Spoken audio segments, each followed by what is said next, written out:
Неизградени од Штипски аеродром на општините им носи 50 милиони евра.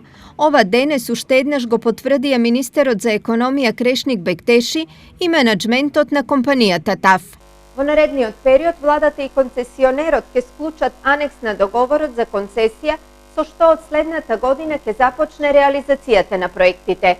Согласно анализата што се однесува до економската оправданост на изградба на карго аеродромот, на таков начин ќе одлучиме и заедно со концесионерот ќе разговараме за тие средства да ги пренаменеме за проекти кои се во интерес на граѓаните, но се и во јавен интерес на целата држава. На голем дел од овие пари се надеваат и општините од источниот регион, чии проекти главно се врзани со водоснабдувањето. Проектот за кој што станува збор е регионална линија за водоснабдување на подрачјето од Три Чешми до Плуждино, практично кој што ги опфаќа равните насело Три Чешми, Пребег, Кежовица и Плуждино, вклучително и индустријската зона.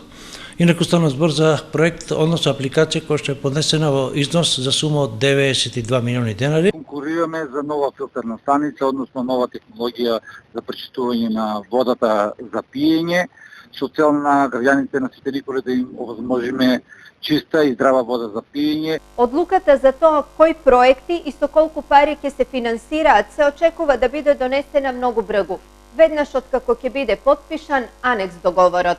Инаку на комплетирањето на целата постапка за префрлање на парите од ТАФ кон општините претходеа измени на Законот за јавно-приватно партнерство, со кој се отвара можноста средствата предвидени со договорот за концесија со ТАФ Македонија наменети за изградба на карго аеродромот во Штип да се пренаменат за проекти од јавен интерес на државата.